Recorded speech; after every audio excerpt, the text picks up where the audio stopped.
Hello everyone, this is Frederick Holmes of Frederick Holmes and Company, Gallery of Modern and Contemporary Art, here in Pioneer Square in Seattle, Washington.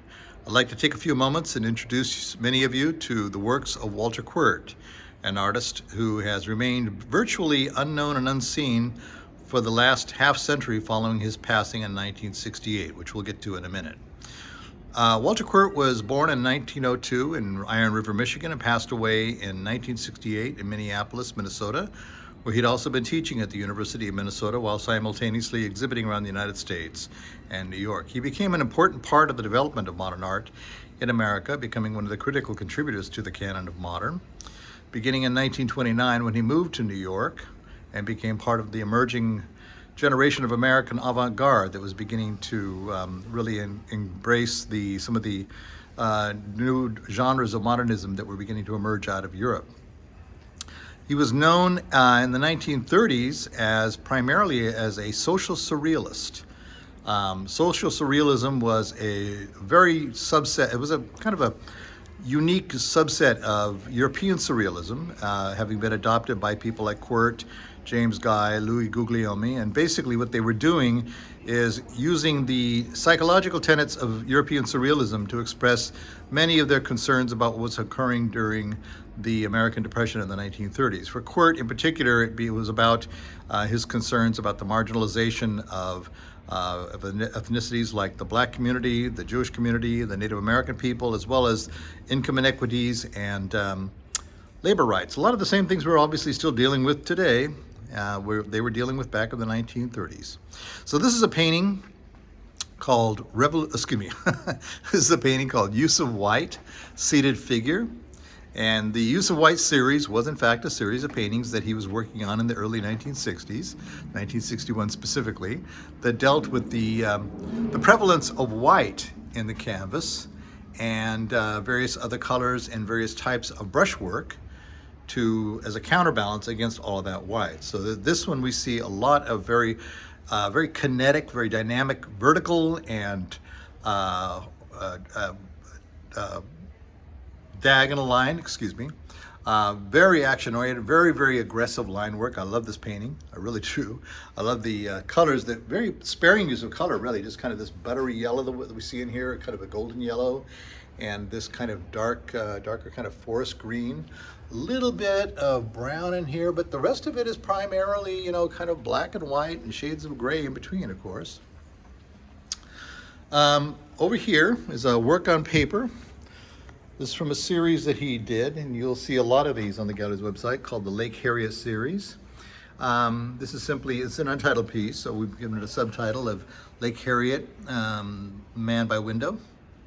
And acrylic on paper specifically, is something that Quirt adopted in about 1960, shortly after the use of acrylic had been made a stable material for artists. Prior to that, it was primarily, of course, an industrial material being used to paint airplanes and other commercial objects.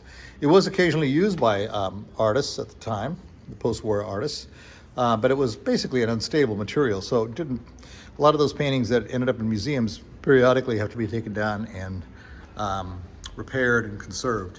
This is a larger painting, obviously. This is called Grand Pose. In fact, that's how large it is. It was completed over the course of 2 years, began in 1958, and then of course completed in 1960. And this one, in contrast with Use of White, Seated Figure, we see a much more curvilinear approach to his brushwork in the figure. Walter Quirt really favored the figure throughout most of his work, very seldom straying into anything that would approach real non-objective abstraction.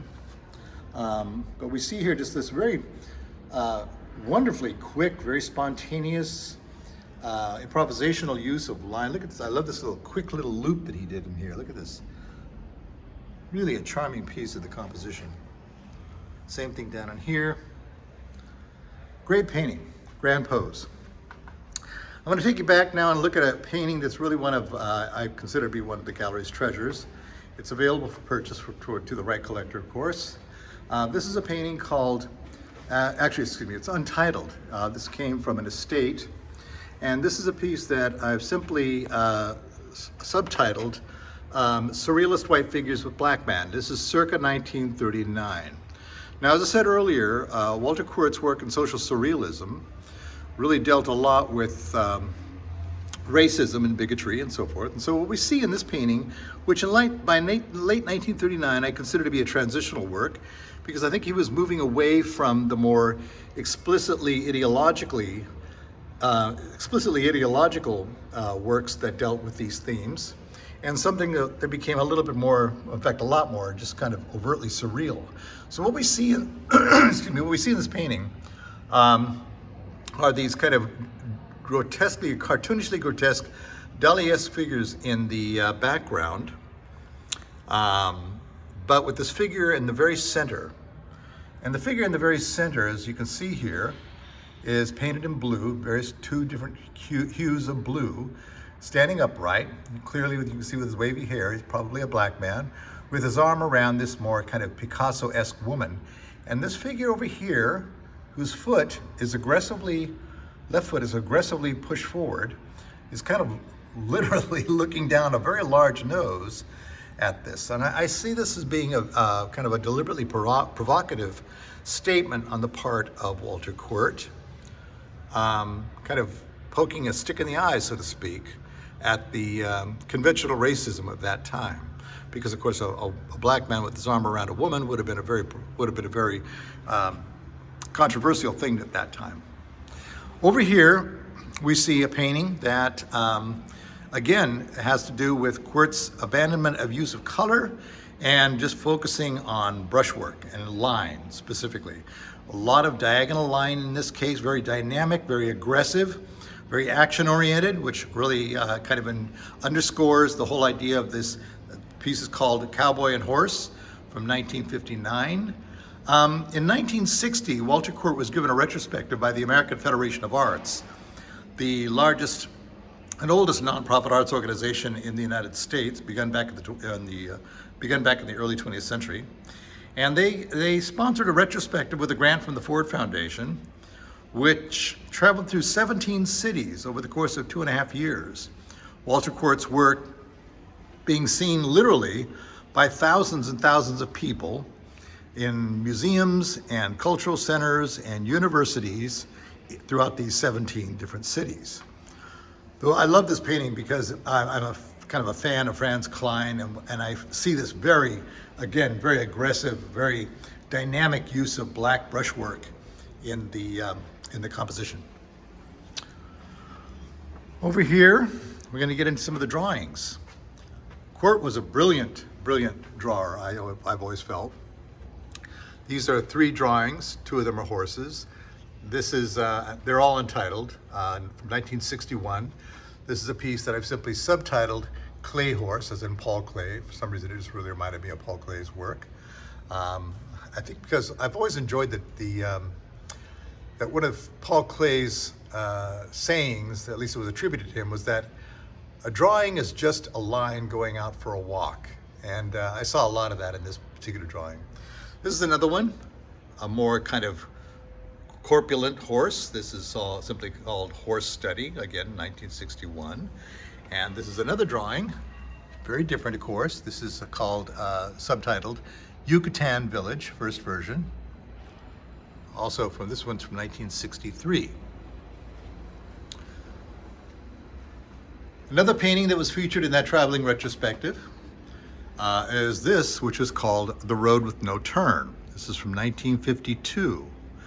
And I love this painting because it's just it's beautiful, it's calm, it's very kind of contemplative. There's a look of kind of something that borders, I guess, on just kind of almost a placid sense of sadness here, but not really ornately sadness. I mean, not deliberately sad, just kind of that look. I don't know, there's something about it I just can't explain. Sometimes the great thing about painting, and sometimes the great thing about visual art is that it doesn't really require any words. So just forget everything that I've said. How about that? What we see again in Quirt's brushwork in this line that seems to frame all these different colors, these little shingles of color that he does. It's almost like you've ever seen like a terraced hillside. It's always kind of reminded me of like a terraced hillside. This particular painting, along with several of the others from the tour, from the retrospective tour, still retains the stamps from the American Federation of Arts and the Minneapolis Arts Institute, where they were exhibited in 1962 on the back. The Road with No Turn. 3 more drawings. This is from 1962, again untitled. I'm calling this simply OG figure. The OG refers to the OG curve, OGEE, the curve and the counter curve. This one is simply called, subtitled again, 1962, untitled, but subtitled Walking Figure. And finally, untitled from 1962, Seated Figure. And one of the things you may have picked up on when you look at these is how these drawings, or in fact one might even consider them studies, so closely resemble some of the paintings that we've looked at here. You know, this seated figure, obviously. This standing figure here, which we'll take another look at in this painting. This is, see if I can get back far enough for you to see it. This is a painting which was also featured in that museum, the retrospective tour, called Memories. This is from 1959, excuse me. And it's a beautiful, gorgeous painting. Again, lush with color, really just brilliant, exuberant oranges and yellows and blues. And this, again, this kind of curvilinear, curving and curvilinear use of line, both in the brushwork as well as kind of the outlines sometimes.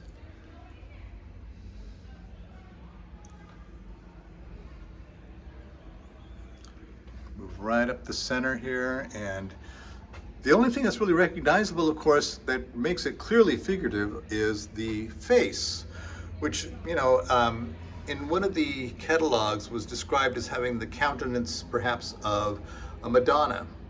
And of course, we're speaking about the biblical Madonna, not the 1980s pop icon.